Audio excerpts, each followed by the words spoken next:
अशरफ साहब, आपसे जानना चाहूँगा क्योंकि जब आपने नॉमिनेशन पेपर्स भरे थे आपने एक बात की थी, टॉफ़ी और मिल्क की बात आपने भी छेड़ी थी। आपने परसों वो नॉमिनेशन पेपर्स में फिर से छेड़ी वो बात। हमने वही सवाल यहाँ पर पीडीपी के जो आला जो लीडर्स हैं उनसे भी किया, तो उन्होंने कहा कि आप भी उस वक्त कैबिनेट में हुआ करते थे। आप कैसे इस स्टेटमेंट को देखते हैं? आप भी उस वक्त थे और उसी पर आप सियासत कर रहे हैं। दिनों से मुसलसल बारिशें हो रही है, ड्रजिंग भी शुरू की गई थी, लेकिन आज तक वो मुकम्मल नहीं हुई। 2014 के तबाहकुन सैलाब ने हमें कुछ सीख दी थी, लेकिन हम सीखे नहीं। आज भी अगर 2 दिन 3 दिन बारिश होती है तो पैनिक हर तरफ से देखा जा रहा है। पास्ट की अगर हम बात करेंगे तो 5 दिन 7 दिन भी बारिश होती तो कोई खतरा नहीं होता था। इस पर आप क्या कहेंगे और किसको जिम्मेदार ठहराएंगे? अगर ये टेंडर होए तो किस चीज़ के लिए टेंडर हो गए? क्या हमें वो मकसद अचीव हो गया? अगर नहीं हुआ तो आज 2 दिन के बाद ही लोग क्यों परेशान होते हैं कि पानी का ख़तरा है, फ्लड आने वाला है, फ्लड ऐसे हो रहा है। इन दोनों ने पैसे उसमें खाए, दोनों हुकूमतों ने पैसे खाए हैं। इंक्वायरी बिठाएंगे। बाहर की एक कोलकाता की कंपनी को भी ट्रैक दिया गया था, उस पर तो आप नहीं कुछ कह। यहाँ पर जो प्रिजनर्स हैं उनको छुड़ाया जाएगा और बहुत सारे ऐसे मुद्दे हैं, लैंड राइट्स, जॉब गारंटी, इस तरह के मुद्दे हैं। तो आज तक आप लोगों ने क्या किया उसके लिए? सबसे पहले तो हमने ज़मीनों का तहफ़्फ़ुज़ लाया। ज़मीनों का तहफ़्फ़ुज़ ऑर्डर लिखा है कहीं? नहीं, ऑफिशियली अनाउंस किया। मुझे लगता है मोर देन 50% को हमने एमनेस्टी दे के रिहा करवाया। लेकिन अब जो पॉलिटिकल प्रिजनर्स बाकी हैं उनके लिए हमें लड़ना। आप इंजीनियर रशीद की बात की, जो लॉ मेकर है, आपके ही जैसा पॉलिटिशियन। आप देखेंगे कम से कम 50 बार ऑन रिकॉर्ड जनाब सईद मोहम्मद अल्ताफ़ बुखारी ने होम मिनिस्टर से भी अपील की, गवर्नर साहब से भी अपील की, इन राइटिंग भी लिखा है कि इंजीनियर रशीद को जमहूरी हक दिया जाए, उसको रिहा किया। डिलिमिटेशन को आप कैसे देखते हैं? क्योंकि आज पता ही नहीं चलता है कि कौन सी कॉन्स्टिट्यूंसी किसके साथ में है, कौन सा एरिया किसके साथ में है। आपको लग रहा है कि डिलिमिटेशन के बाद आप जीत पाएंगे? आप स्ट्रॉन्ग कंटेस्टेंट हैं यहाँ पर? देखिए, डिलिमिटेशन जहाँ तक उसका मामला है, ये मैं पर्सनली उससे सहमत नहीं हूँ। साथ अलायंस पार्टनर्स हैं, साथी हैं, हम सबों का यही कॉल है कि जो वरासती जमातें हैं इनको आउट रूट करना पड़ेगा। नेशनल कॉन्फ्रेंस की तो हमने देखा ज़मीन खिसक रही है। पीडीपी तो मुझे नहीं लगता है कहीं रेस में है। तो और उनकी जो कैंडिडेचर्स भी है, मैं श्रीनगर का बाशिंदा हूँ, तो लेट अस सी कि श्रीनगर इंशाल्लाह मेरे हक़ में वोट दे दे, क्योंकि ये श्रीनगर की सीट है, ये किसी रूरल एरिया की नहीं है, किसी दूसरे गाँव की सीट नहीं है। श्रीनगर वालों का इस पे हक़ ज़्यादा है। क्योंकि डायनेस्टी रूल्स पर काफ़ी ज़्यादा सवालात उठा रहे हैं आप, तो यहाँ पर लोग ही उनको चुनते हैं। लोग क्या फिर बेवकूफ़ है कि उनको बार बार चुनते हैं? चाहे शेख अब्दुल्ला से लेकर अभी तक उमर अब्दुल्ला चुन के आए हैं, तो क्यों आप ये क्वेश्चंस बार बार उठा रहे कि डायनेस्टी रूल है? एक ही पार्टी यहाँ रूल करती थी, उनके पास कोई चॉइस नहीं। बाहर सेंटर में बीजेपी वर्सेस ऑल और यहाँ पर ऑल वर्सेस नेशनल कॉन्फ्रेंस। नहीं, मुझे लग रहा है ये यहाँ पर अपनी party versus all election. Kashmir की बात अलग होती है, इलेक्शन के लिहाज से भी और बाकी दीगर मुद्दों के लिहाज से भी। यहाँ पर इलेक्शन लड़ा जा रहा है, कोई तो सियासत यहाँ पर 370 हटने पर कर रहा है, कोई तो सियासत यहाँ पर 370 क्यों हटा उस पर कर रहा है। आज कहीं एक नए चेहरे सामने लाए गए हैं, उसमें पीडीपी की तरफ से वहीदुर रहमान परा, नेशनल कॉन्फ्रेंस की तरफ से आगा रूहुल्लाह, अपनी पार्टी की तरफ से अशरफ मीर, जिन्होंने 2014 की बात करेंगे उमर अब्दुल्ला को हराया था। आज हमारे साथ में अपनी पार्टी जो पार्लियामेंट्री कैंडिडेट है अशरफ मीर साहब, वो हमारे साथ जुड़े हैं। अशरफ साहब, आपका बहुत बहुत खैर। शुक्रिया, थैंक यू। सबसे पहले जानना चाहूँगा मैं, अभी के माहौल में आप अपने आप को कहाँ देखते हैं और कितना टफ कंपटीशन आप मानते हैं अभी की? अगर देखेंगे आजकल के दौर में कितना टफ कंपटीशन है? देखिए, मुझे बहुत अच्छा लगा कि अब 5 साल के बाद जमहूरी ढांचा का आगाज़ हो गया। पर सबसे पहले इन्होंने तो असेंबली इलेक्शंस करने थे, लेकिन अभी पार्लियामेंट के इलेक्शंस हो गए, तो हम एक्सपेक्ट होने वाले हैं। हम एक्सपेक्ट कर रहे थे कि इसी के साथ साथ असेंबली होंगे, लेकिन नहीं हुआ। बट अल्हम्दुलिल्लाह हम खुश है, जम्मू कश्मीर अपनी पार्टी हर साल के इस दौर में जब से हमने पार्टी की बुनियाद डाली, दागबेल डाली, मुझे अच्छा लगा। हमारा जो रीच आउट का सिलसिला रहा बहुत ही अच्छा रहा। हमारे अच्छे तजुर्बेकार पॉलिटिशियंस हमारे साथ जुड़ गए हैं, जिनका एक अच्छा सियासी कैरेक्टर रहा है, और उनसे हमें फ़ायदा भी हो, उससे पार्टी मजबूत भी हो गई है। और आज का जो ये चैलेंज है, मुझे नहीं लग रहा है ये उस तरीके का चैलेंज है। आज का ये जो इलेक्शन जम्मू कश्मीर अपनी पार्टी लड़ रही है, लोगों के लिए लड़ रही है, लोगों के इज़्ज़त और विकार की लड़ रही है। जो कि आपको मालूम होगा 2019 में जो हमारी पहचान, हमारी शनाख्त, हमारी स्टेट हमसे छीनी गई, उसके लिए हम लड़ रहे हैं। ये मेरा ज़ाती इलेक्शन नहीं है, लेकिन इसमें मुझे बहुत हद तक जो पॉजिटिव रिस्पांस आ रहा है, मैं जगह जगह घूमा, सिटी अर्बन एरियाज़ में, रूरल एरियाज़ में, कंडी इलाकों में देखा कि लोग पॉलिटिकल बात करते ही नहीं हैं, लोग खाली डेवलपमेंटल इश्यूज़ पे फोकस कर रहे हैं। और हमने देखा कि आज हमारे यहाँ पहले तो बेरोज़गारी थी, इतनी हिट हो गई है कि अब बच्चे ड्रग्स का शिकार हो गए हैं और डिप्रेशन का शिकार हो गए हैं। आज हमारी आज हमारा बच्चा पत्थर नहीं उठा रहा है, आज हमारा बच्चा प्रोटेस्ट नहीं कर रहा, बंदूक नहीं उठा रहा है, लेकिन और एक अभी भी उनके पीछे एक बोझ बड़ा उनके कंधों पर है कि किसी के बाप ने कुछ गलती की थी माजी में, अब उसको नौकरी में लगना है तो नौकरी के लिए उसको एनओसी लाना पड़ता है। बाप को उम्रा के लिए जाना है, पासपोर्ट लेना है तो एनओसी लाना है क्योंकि उसके बच्चे ने कहीं माजी में गलती की। इस चीज़ को हमें उनके जहनों में इसका दबाव आया है, उसको बाहर निकालना है। इसके लिए एक वन टाइम एमनिस्टी देना पड़ेगा हमें, ऐसा नहीं चलेगा क्योंकि हम नहीं चाहते कि हमारा यूथ हम खोएं। हमारे ये चैलेंजेस हैं जम्मू कश्मीर अपनी पार्टी को, इन चीज़ों पर हम फोकस करेंगे। तो कंपटीशन टफ है?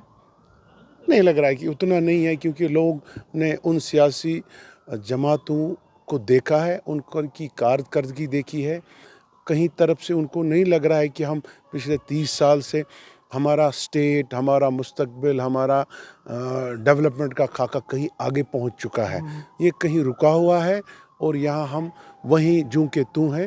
पिछले 30-40 साल मुझे लग रहा है इनके सारे ये समझते हैं कि आज की जवान भी, आज के सीनियर्स भी, कि हमारे सियासी इस साल हमें हो गया, वो सारे 30 साल हमें ज़ाया हो गए हमसे। अशरफ साहब, आपसे जानना चाहूँगा क्योंकि जब आपने नॉमिनेशन पेपर्स भरे थे, आपने एक बात की थी, टॉफ़ी और मिल्क की बात आपने भी छेड़ी थी। आपने परसों वो नॉमिनेशन पेपर्स में फिर से छेड़ी वो बात। हमने वही सवाल यहाँ पर पीडीपी के जो आला जो लीडर्स हैं उनसे भी किया, तो उन्होंने कहा कि आप भी उस वक्त कैबिनेट में हुआ करते थे। आप कैसे इस स्टेटमेंट को देखते हैं? आप भी उस वक्त थे और उसी पर आप सियासत कर रहे हैं। इसका मैं खुल के आपको समझने की ज़रूरत है, लोगों को समझने की ज़रूरत है। जब पीडीपी इक़्तिदार में आ गई, ये सोच के कि नेशनल कॉन्फ्रेंस ने यहाँ के बच्चों को, यहाँ के पढ़े लिखे जवानों को कब्रिस्तान के सिवा कुछ नहीं दिखाया, और कहीं उन्होंने बच्चों को, जवानों को, पढ़े लिखे बच्चों को एंगेज नहीं किया। जब पीडीपी उस बुनियाद पर मार्केट में वोट ले चुकी थी, जब इलेक्शन हुआ हमने बीजेपी को दूर रखने की कोशिश की, उल्टा हो गया, उन्होंने उनके साथ अलायंस की। फिर अलायंस की तो हमसे तो पूछा नहीं गया, क्योंकि आपसे नहीं पूछा गया क्योंकि आप भी उसी तंजीम से तब हम तो उस क्लोज कॉरिडोर में थे ही नहीं, उस कमेटी में थे ही नहीं, ना ही हमसे पूछा गया, किसी एमएलए से भी नहीं पूछा गया कि हम इस तरह कर रहे हैं। दूसरा, उमर साहब ने 120 मारे, महबूबा जी का दौर आ गया, इन्होंने उसका सूद दे दिया, उसके ऊपर टैक्स लगा, क्यों नहीं बोला? 130 140 लोग मर गए, और उस तरह इतनी हालत हो गई है कि ना इन्होंने रिज़ाइन किया, ना उनके ज़ख्मों पर मरहम लगाने की कोशिश की। उमर साहब ने पैलेट मार लिए, इन्होंने पीएसए लगा दिया बच्चों को। जो भी पॉलिटिकल इस वक्त पर्सनालिटीज़ बंद है जेलों में, वो इनके दौर के हैं। जो भी हुर्रियत से वाबस्ता रखते थे, सेपरेटिस्ट थॉट से रखते थे, वो भी इस वक्त जेलों में है, वो भी नेशनल कॉन्फ्रेंस और पीडीपी के दौर में। हमारी तो कहीं सुनवाई नहीं थी, तो हम तो जो फिर जब ये सानिया हो गया, हमारे बच्चे हमसे छीने गए, पैलेट लगाया गया, गोलियों से के शिकार हो गए, तो उसमें मरहम लगाने की ज़रूरत है, एक माफ़ी मांगने, अवाम से माफ़ी मांगने की ज़रूरत है।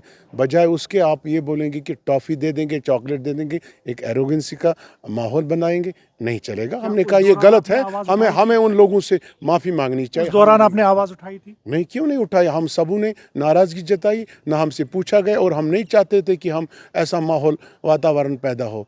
तो उस हिसाब से सारी पार्टी इसीलिए बिखर गई, इसीलिए सारे लोगों ने पार्टी से किनारा कशी करने की कोशिश की। अंत में यही हुआ कि एक डिवीजन हो गया, सारे लोग भाग गए। हांजोरा के स्टेटमेंट को कैसे देखेंगे? आप भी तब कैबिनेट में हुआ करते थे। हांजोरा बात आपने की। हांजोरा तो आपको मालूम है, वो उनका सियासी माहौल आज देखो, इस इलेक्शन में आपको पता चलेगा कि वहाँ से उसकी पोजीशन क्या है। फिर जो वो सवाल पूछते हैं उसका जवाब उनको उसके लोग दे देंगे इंशाल्लाह। तो ये जानना चाहूँगा मैं, क्योंकि यहाँ पर कहीं एक दिनों से मुसलसल बारिशें हो रही है, ड्रजिंग भी शुरू की गई थी लेकिन आज तक वो मुकम्मल नहीं हुई। 2014 के तबाहकुन सैलाब ने हमें कुछ सीख दी थी लेकिन हम सीखे नहीं। आज भी अगर 2 दिन 3 दिन बारिश होती है तो पैनिक हर तरफ से देखा जा रहा है। पास्ट की अगर हम बात करेंगे तो 5 दिन 7 दिन भी बारिश होती तो कोई खतरा नहीं होता था। इस पर आप क्या कहेंगे और किसको जिम्मेदार ठहराएंगे? देखिए, ये बहुत ही इम्पोर्टेंट इशू आपने आज मुझे कहा। उमर साहब के दौर में रिवर जहलिम का डिसल्टिंग का प्रोजेक्ट लॉन्च हो गया। बजाय डिसल्टिंग उन्होंने बंड को, जो दरिया के आर पार साइड में, दोनों साइड में बंड होते हैं, उसको एम्बैंकमेंट बोलते हैं, उसका इरोजन हो गया। उन्होंने अपने डोजर्स और मशीन्स उसको उसकी इस्तेमाल में लगा दिए, और जहाँ से वो डोजर्स और मशीन बंड के ऊपर से रहे, वो डंड सारे टूट फूट पड़ गए। फिर उनको मरम्मत उन्होंने की, और जो ही वहाँ से पानी आता है वो बंड को बर्स्ट करता है, तो ये ख़तरा हो जाता है। उनको डिसल्टिंग के बजाय उन्होंने डिस्ट्रक्शन ही कर दी, तो ये एक बड़ा स्कैम है। फिर महबूबा जी आ गई, हमने सोचा कि चलो वो जो फ्लड का हमने सबक ले लिया, अब इस पर इंक्वायरी बैठेगी, लेकिन वो बंदा प्रोजेक्ट करता रहा, काम चलता रहा, और वो मलाई खाते रहे, लूट खसूट होता रहा, कोई कुछ नहीं कर रहा था। आप देखेंगे 10 साल 20 साल पहले इतना बारिशें होती थी, बर्फ़ें होती थी, जो भी पानी आ जाता था कुछ बंडों में नहीं होता, उनकी स्ट्रेंथ वैसी बिल्कुल थी। आज देखो 2 दिन के बाद ही एक बोलते हैं कि फ्लड आने वाला है और बंड का ख़तरा है, बंड कहीं से लीक हो रहा है, कहीं से पीप हो रहा है। तो इस पर दोनों हुकूमतों ने, दोनों पावर कॉरिडोर्स ने अच्छी खासी मलाई की है। मुझे लगता है ये बड़ा स्कैम है, करप्शन का बड़ा स्कैम है, इस पर इंक्वायरी होनी चाहिए। उसमें बाहर की एक कोलकाता की कंपनी को भी ये कॉन्ट्रैक्ट दिया गया था, उस पर तो आप नहीं कुछ कह रहे? देखिए, मैं किसी ज़ात पात को पर्सनल अटैक नहीं करूँगा। सबसे पहले ऐसा इंक्वायरी इसमें लगना चाहिए कि अगर ये टेंडर होए तो किस चीज़ के लिए टेंडर हो गए, क्या हमें वो मकसद अचीव हो गया? अगर नहीं हुआ तो आज 2 दिन के बाद ही लोग क्यों परेशान होते हैं कि पानी का ख़तरा है, फ्लड आने वाला है, फ्लड ऐसे हो रहा है। इन दोनों ने पैसे उसमें खाए हैं, दोनों हुकूमतों ने पैसे खाए हैं। इंक्वायरी बिठाएंगे, एक अच्छा खासा बाहर से एक टीम लाएंगे, वो स्टडी करेंगे कि actual job of the project क्या था, और फिर एक्चुअल फाइनल आउटपुट, इसका आउटकम निकला क्या। हम समझते हैं कि आपका टाइम बहुत ही कीमती है, लेकिन 1-2 सवाल मैं और करना चाहूँगा आपसे। जिस तरह से आपका एजेंडा है कि यहाँ पर जो प्रिजनर्स हैं उनको छुड़ाया जाएगा, और बहुत सारे ऐसे मुद्दे हैं, लैंड राइट्स, जॉब गारंटी, इस तरह के मुद्दे हैं, तो आज तक आप लोगों ने क्या किया उसके लिए? मैं वही बोल रहा हूँ आपको। जब से हमने पार्टी लॉन्च की, उसकी बुनियाद डली, सबसे पहले तो हमने ज़मीनों का तहफ़्फ़ुज़ लाया। ज़मीनों का तहफ़्फ़ुज़ ऑर्डर लिखा है कहीं? नहीं, ऑफिशियली अनाउंस किया गया है कि जब तक यहाँ पर मुझे नहीं लग रहा कि इंडस्ट्रियल एरिया में, तो जो पहले नेशनल कॉन्फ्रेंस से ही पॉलिसी हुई की थी, 5% लैंड आप इंडस्ट्रियल यूनिट सेक्टर को दे सकते हैं, क्योंकि ताकि यहाँ पर हमारी जो बेरोज़गारी ख़त्म हो जाए। लेकिन एज ऑफ नाउ 95% हमारा लैंड यहाँ सिक्योर है। जहाँ तक फर्दी, अब इंडिविजुअल का लैंड ऑफिशियली आया था कुछ कि या वर्बली? ये है इन राइटिंग है। अगर फ़र्दों का आप बोलेंगे कि ज़मीनों का तहफ़्फ़ुज़ है, मुझे नहीं लग रहा है कि पिछले 5 सालों में एक भी ऐसा बंदा होगा जिसने यहाँ ज़मीन लिया होगा, कि इसका रूल ही कुछ डिफरेंट है। जब तक वो यहाँ 25 साल का डोमिसाइल नहीं बन सकता, तब तक यहाँ ज़मीन नहीं खरीद सकता, यहाँ कोई नौकरी नहीं ले सकता। यहाँ की नौकरी प्योरली जम्मू कश्मीर के बाशिंदों के लिए है, और ये तो हमने कर लिया। अब रहा सवाल जेलों में आप देखो 6-7 हज़ार लोग थे कम से कम, उसमें मुझे लगता है मोर देन 50% को हमने एमनेस्टी दे के रिहा करवाया। लेकिन अब जो पॉलिटिकल प्रिजनर्स बाकी हैं, उनके लिए हमें लड़ना है। ये मामला मरकज़ी मिनिस्टर, होम मिनिस्टर के हाथ में है, ये स्टेट के अख्तियार में नहीं है जब तक वहाँ से NOC, क्योंकि पुलिस का सारा निज़ाम होम देखता है, होम डिपार्टमेंट ही देखता है। इसमें मुझे अफसोस के साथ कहना पड़ता है 5 पार्लियामेंट मेंबर्स से। आप बताइए मुझे, Farooq Abdullah headed by 2 parliament members, and वो भी intellectual people, they have a legal certificate, उन्होंने लॉ किया है। महबूबा मुफ्ती 2 राज्यसभा मेंबर्स, एक ने भी इन कैदियों की बात की है आज तक पार्लियामेंट में? आपने किसी सेशन में सुना होगा? नहीं। दूसरा, एक भी बार उन्होंने तो कह रहे हैं कि हमें मौका ही नहीं दिया जा रहा। नहीं, पार्लियामेंट में यू हैव अ हाउस, 1 महीना साल में 2 बार चलता है, 1.5 महीना चलता है, हाउस चलता है। वो तो अपने क्वेश्चन आंसर्स में तो अपनी बात रख सकते थे, उसमें मुझे नहीं लग रहा किसी को कोई रोकता है। उन्होंने कभी वहाँ पे जंतर मंतर पर कभी प्रोटेस्ट किया है कि ये जो हमारे बंद है उनको बाहर निकाला जाए? उन्होंने वहाँ पर कभी जवानों के तहफ़्फ़ुज़ का, यहाँ के रोज़गार के लिए वसाइल पैदा करने की कभी पहल की है? कभी होम मिनिस्टर से मिले, कभी प्राइम मिनिस्टर से मिले, या उनसे बच्चों के लिए ये एनओसी वगैरह जो लानी है उसकी एमनेस्टी के बारे में बात की है? नहीं की। स्टेट की कहाँ थी? खाली उनके जो न्यूज़ में आता है ट्विटर में, उसके बाद उन्होंने कब इंजीनियर रशीद की बात की जो लॉ मेकर है, आपके ही जैसा पॉलिटिशियन? आप देखेंगे कम से कम 50 बार ऑन रिकॉर्ड जनाब सईद मोहम्मद अल्ताफ़ बुखारी ने होम मिनिस्टर से भी अपील की, गवर्नर साहब से भी अपील की, इन राइटिंग भी लिखा है कि इंजीनियर रशीद को जमहूरी हक दिया जाए, उसको रिहा किया जाए और उसको इलेक्शन लड़ने दिया जाए। आखिरी सवाल, यहाँ पर डिलिमिटेशन को आप कैसे देखते हैं? क्योंकि आज पता ही नहीं चलता है कि कौन सी कॉन्स्टिट्यूंसी किसके साथ में है, कौन सा एरिया किसके साथ में है। आपको लग रहा है कि डिलिमिटेशन के बाद आप जीत पाएंगे? आप स्ट्रॉन्ग कंटेस्टेंट है यहाँ पर? देखिए, डिलिमिटेशन जहाँ तक उसका मामला है, ये मैं पर्सनली उससे सहमत नहीं हूँ, क्योंकि सबसे ज़्यादा नुकसान मोहम्मद अशरफ मीर को हो गया। मेरी कॉन्स्टिट्यूंसी 3 हिस्सों में बांटी गई, एक तो हज़रतगंज में कुछ इसका पोर्शन गया, एक खानियार में गया, एक अर्सवाइल जो अमीरा कदल कॉन्स्टिट्यूंसी थी, अब आज लाल चौक कॉन्स्टिट्यूंसी, उसमें पार्ट हो गया। इसमें सबसे ज़्यादा मुझे ज़ाती नुकसान हो गया। मुझे नहीं लग रहा ये हैफेजेड में गया, हौश पौश में हो गया।